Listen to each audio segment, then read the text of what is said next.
Good morning.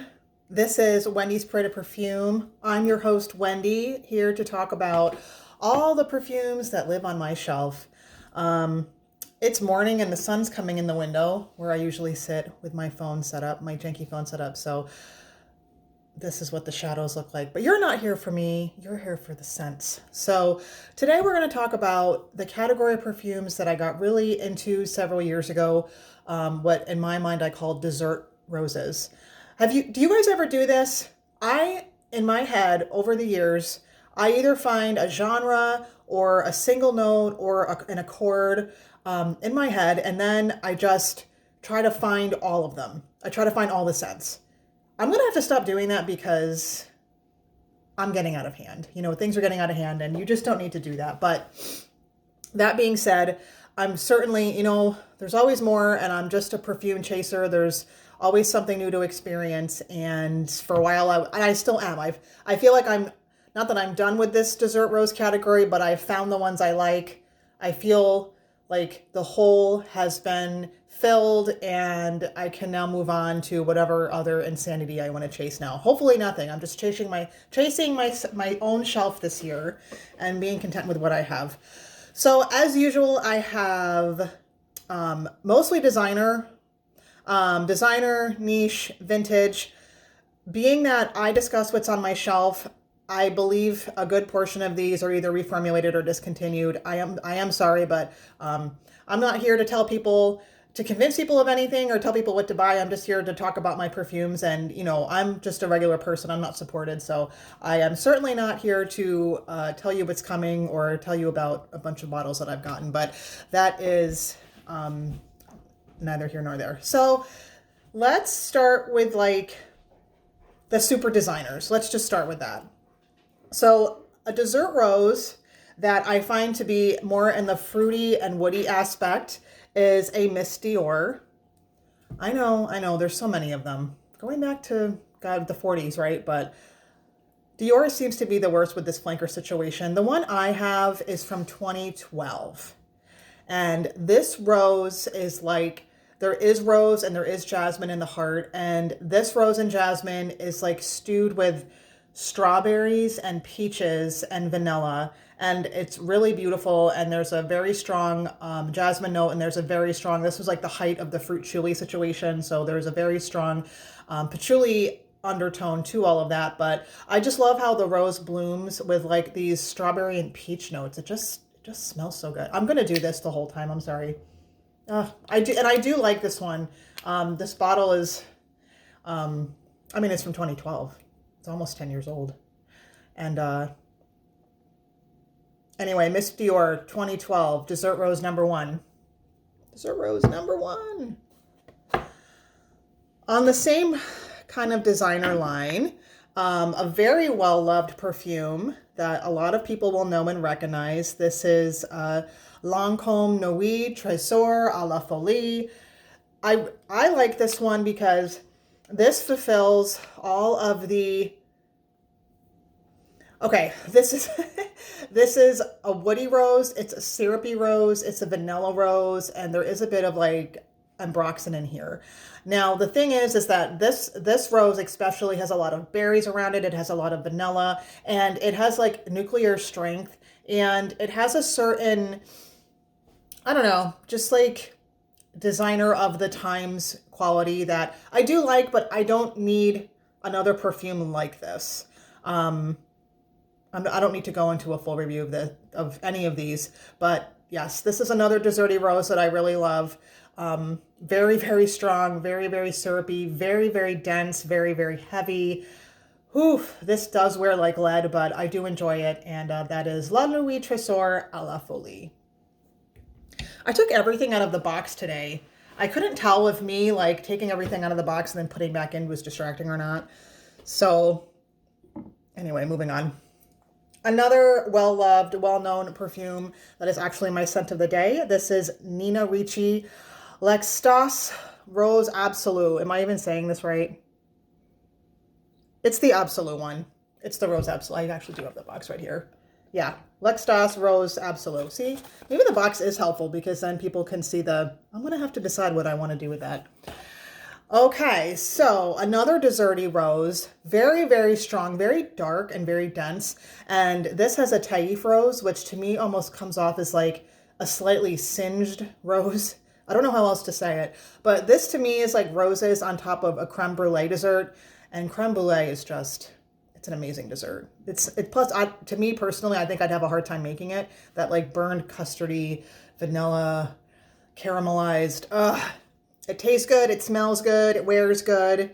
But this one, this is a weird perfume as far as availability. When I got this was like $25 and then it disappeared and the price skyrocketed. And I think it's come back for perhaps a little bit more than 25 bucks, but this wears amazingly. I've even worn this in pretty hot weather and it doesn't ever get cloying, which is kind of special for such a heavy, dark perfume with heavy notes.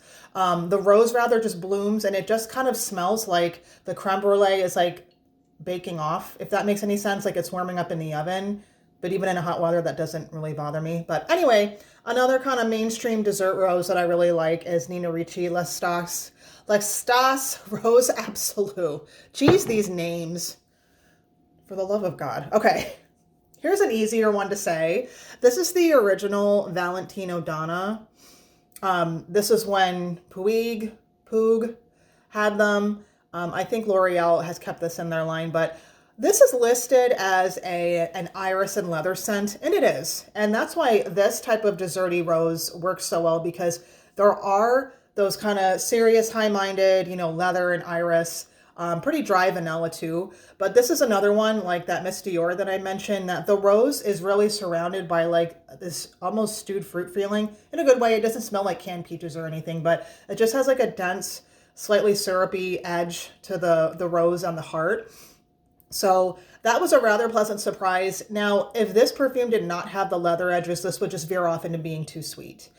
This already looks like it would be sweet because it's so pink, but it's a nice combination having those like sweet, fruity, rosy notes on top of the leather and a very dry vanilla. Not a sweet, that is not the sweet, syrupy, leaden, baseball bat, like stalker vanilla of this. This vanilla is very, very dry, very classy and very sophisticated. Oh, I'm so glad I got this. Oh, perfume memories of how cheap things used to be. I got this for like 30 bucks a couple years ago. Anyway, this is the original Valentino Donna. Oh, where is my looking? I just took it out somewhere. Oh, here it is. Okay, this is recently discontinued. This is Bulgari Rose Essential. I'll just do the box thing. That way everybody can see what I'm talking about. This is an older perfume, kind of like a reference rose almost for this type of scent. I, back in the day, had the Eau de Toilette, and both of these are a huge rose and berry perfume. This also has jasmine and it dries down to a rather like musky cashmere type of scent. The Eau de Parfum is a lot less sweet than the Eau de Toilette.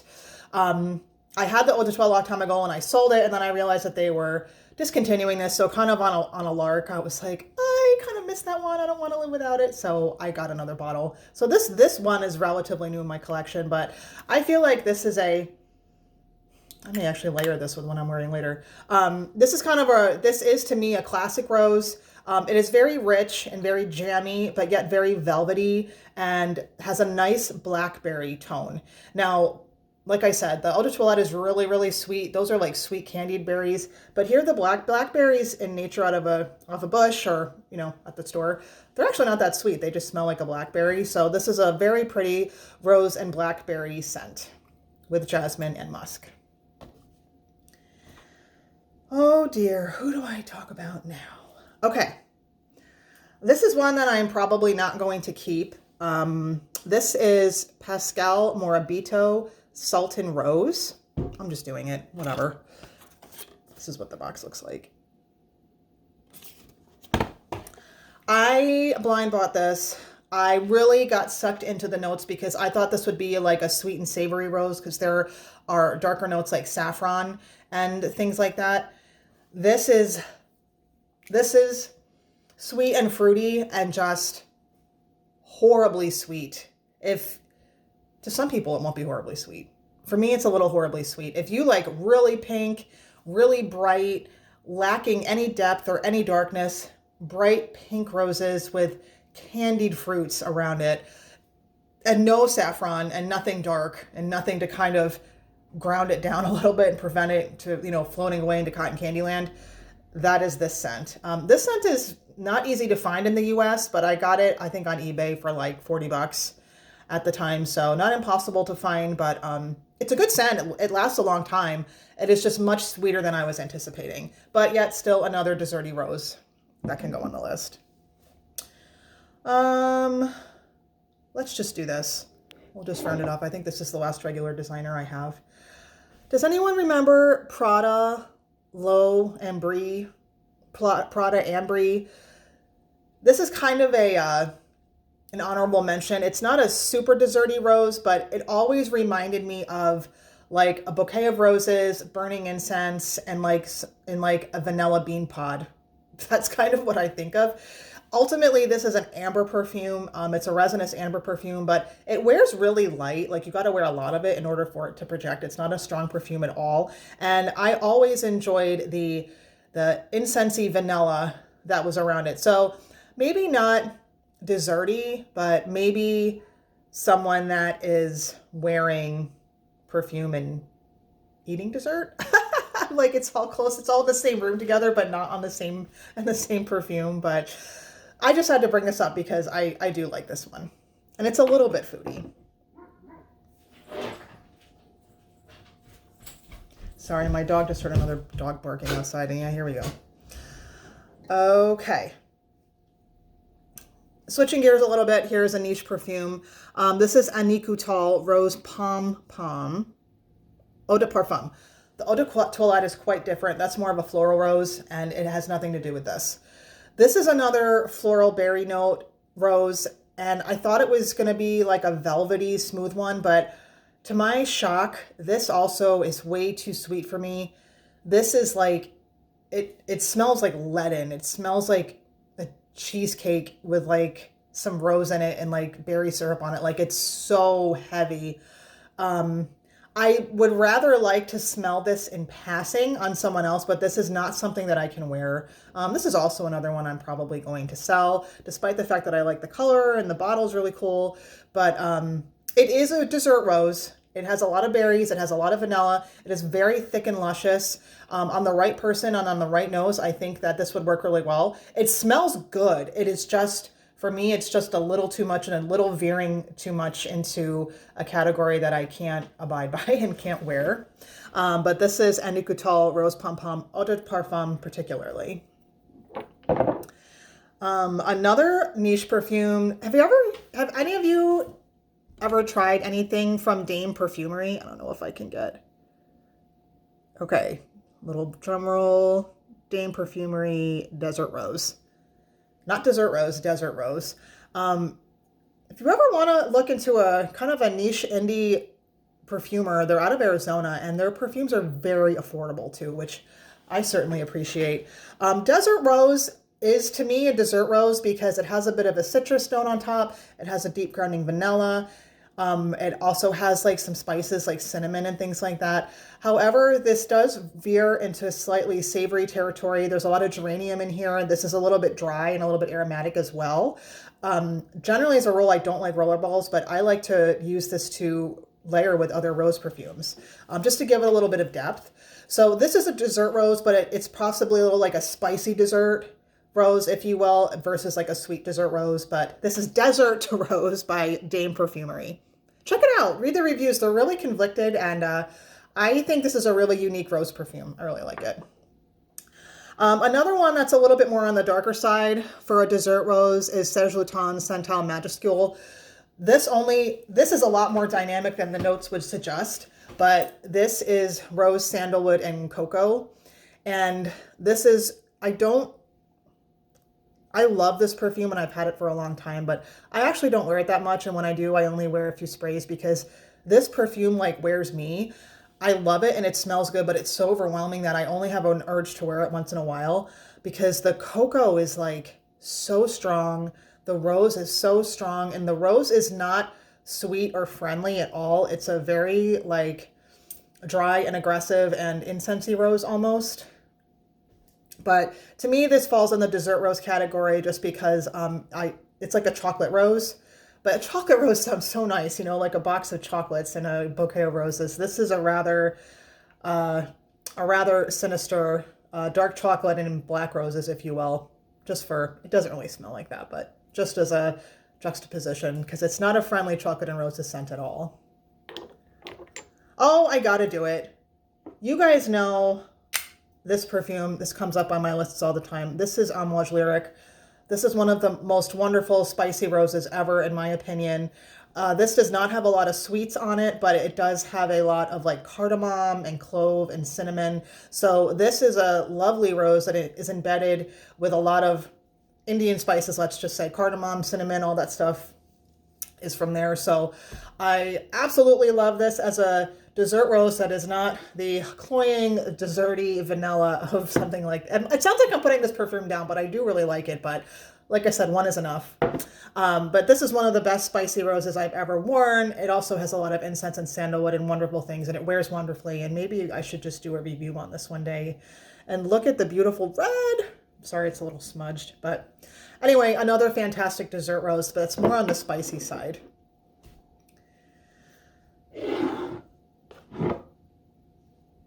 This is Chopard. I also blind bought this because, first of all, I love roses. I mean, I know it's weird to me that some people don't like rose. If it's not apparent to you guys, I love roses. I have a whole topic about roses right here going on. But this on Fragrantica, it has like supposedly 9 different kinds of rosiness in it. Like this rose, this rose oil, that rose oil, this rose essential, that rose essential. I was like, okay, if anything else, this has to be like a bomb of roses. Like I'm going to feel like I am being choked and suffocated by roses. I was rather disappointed because what I smell mostly with this is sugared violets. This is very violety, and it is so sweet. It's like confectioner's sugar. There's also other notes in this perfume on the note list. You can't listen to them, I know that, but they're like cinnamon and things like that. So I thought this was going to be like a sweet, spicy, savory, extremely big rose. And there is some rose in this, but it kind of just weaves it out. What hits me on my skin, and I know some people like this, is very sweet powdered confectioner's sugar violets. That is mostly what I smell. I've tried the scent several times in full day wearings, different times of year, and sometimes I can get to the point of where I like it, but I need to wear perfumes that I actually like to wear. So most likely I'm also going to get rid of this one too. This is Love Chopard. But again, a lot of people like this. It does have the elements. It's really sweet and sugary. There is some rose in here, I'll tell you that. But this is definitely very sweet, violet sugar, and then some rose and not a lot of spices. Oh, I hesitated to put this one on. This is Guerlain. This is from a very short-lived series that they had, the Elixir Charnel. This is Shipra Fatal. I don't even know if that's not gonna come up. But this is Shipra Fatal. It's not a real Shipra, like as far as having like oak noss and labdanum and everything like that. They could have called this Fruituli Fatal or something like that. And that is not to put the scent down. This perfume has a note of white peach. And I'm being literal. I know that's what the top note is, but white peaches actually smell different than like yellow peaches, especially if they're fresh. You guys know what I'm talking about. It smells a little bit brighter, and that is what this smells like. It smells like bright peaches over roses with vanilla, and it's a pretty simple scent. It's a very in the structure of a fruit patchouli. The neat thing about this, though, is that it has an extremely masculine patchouli. It's not fractionated and easy to wear. It is a dark, masculine patchouli. So I definitely like that, along with that white peach note, plus the patchouli, plus the roses. This is a rather enjoyable dessert rose for me to wear. Sweet, but not too sweet. Grounded down to the earth with the patchouli, and I do like this. I got this kind of at full price. I had a coupon, and then Guerlain like repackaged everything and jacked their prices. So I was actually rather, in retrospect, glad I did this. So we're going to save the best for last because the best is always vintage, and I have 2 vintages. I'm sorry about the crappy bottle, but I deliberately bought this used because I wanted a vintage Coco Chanel Eau de Parfum. I have the new one, and I'll do a comparison video one day. But this also, to me, this is a sultry, spicy, rich, decadent, desserty rose, because this also, well, this doesn't smell anything like this, but this has a very strong peach note. It has a coriander note. It has cloves. It has cinnamon. It has a billion other things too. But the Eau de Parfum especially is a lot more floral than the Eau de Toilette. The Eau de Toilette tends to be like more woody and more aromatic, whereas the Eau de Parfum is where the florals really come out with those spices. And this also has chocolate or cacao. It smells chocolatey to me. It smells like dark chocolate. It smells like spices. It smells like dark peaches. It has like kitchen herbs like coriander and things like that. Just really dark spices on a beautiful rose, especially back in the day, man. I don't know where Chanel was getting their roses from, but their roses are freaking incredible. But this is Chanel Coco Eau de Parfum vintage though. I actually have a bottle of the new Eau de Parfum, and it is nice. And it's like the two perfumes cross the street a lot together. It's recognizably, but that one to me has more of a jasmine focus, where this to me has more of a rose focus. Okay, last one. Not by the same company, but done by the same perfumer, Jacques Polge. Does anyone remember Ongaro Diva? This actually came out around the same time, very early 1980s as Coco. This is probably the most amazing rose honey scent I've ever smelled. This in the cylindrical bottle, this is the original bottle, the vintage. Now they make little seashell, like little clam shell bottles looking type of things. If you find that one smells like roses and honey with a nice musk. Those were going back in the day. I don't know how much they are now, but very inexpensively, $20. If that thing is interesting to you, the seashell one is very nice. I had this one though, so I gave the seashell one to my mother-in-law, and she used the whole thing up, so that means she must have liked it. But this is a sultry dark rose with very rich, I don't want to say gooey because that's a weird word. How about rich, thick honey? Rich, thick, sweet honey. But this being vintage and this being 1980s, this also has a lot of dirty stuff going on the bottom. There's like vetiver and sandalwood and almost like a skin musk, civety type of thing happening. So this isn't going to be everybody's cup of tea, because there's a lot of darkness going on in the background as it dries down. This is before Ambroxan. Looking at this perfume again, looking at you, before Ambroxan, before all these synthetic woody aromatic chemicals. This has sandalwood, this has vetiver, this has, in the 1980s, they were not using civet, don't worry. But they still were using things that are a lot darker than we would today. So this is going to be the last perfume that I'm going to talk about. This is Ongaro Diva. And if you like a nice honeyed rose and you can find the clamshell one, I think that one is perfectly nice. But per usual, when things get reformulated, they are missing something, and it just doesn't have that nice dry background or that nice dark background that this Diva has. But I do love this. I've been neglecting this for so long, but I think it's interesting that the same person did these two perfumes, and they have a bit in common. Jacques Polge in the early 1980s. So those are my perfumes. Not that this is a declutter video, but those three, the Chopard and the Aniko Tall and the Sultan Rose, I am gonna send those on their way.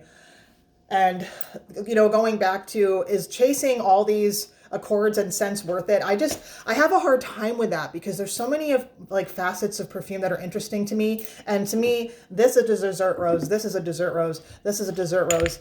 This is a dessert rose. You get the idea. Like, this is a fruity, berry, desserty rose. So they all have something different to say, and they all wear differently, and they all act differently. But at the same time, this is a lot of effort, research, money, time spent, and now I have to spend more time trying to sell those 3 bottles. See how that goes. So I have to stop doing things like that. Or maybe not, we'll see. Right now, like I said, I'm concentrating on my shelf, so I'm not particularly chasing anything right now. So hopefully I'll stop. Plus, again, when I do these lists, I like doing it because like this I haven't worn in forever. This I have not worn in years. This I've been wearing. I mean, a lot of these I have been wearing, but some of them, I'm actually wearing this today. But I don't know. There's plenty to keep me occupied though. So anyway, who likes this category, the dessert rose? Apparently I do like fruity, I do like sweet, I do like spicy, but I can't be like going off into Never Never Land of sweetness because that I cannot abide. So let me know what y'all think. I hope you guys are having a good weekday, weekend, week off, whenever it is that you guys watch this. And as always, I love talking perfume with you guys. So leave me a comment, question, observation, whatever, and I will talk to you guys next time. Have a wonderful day.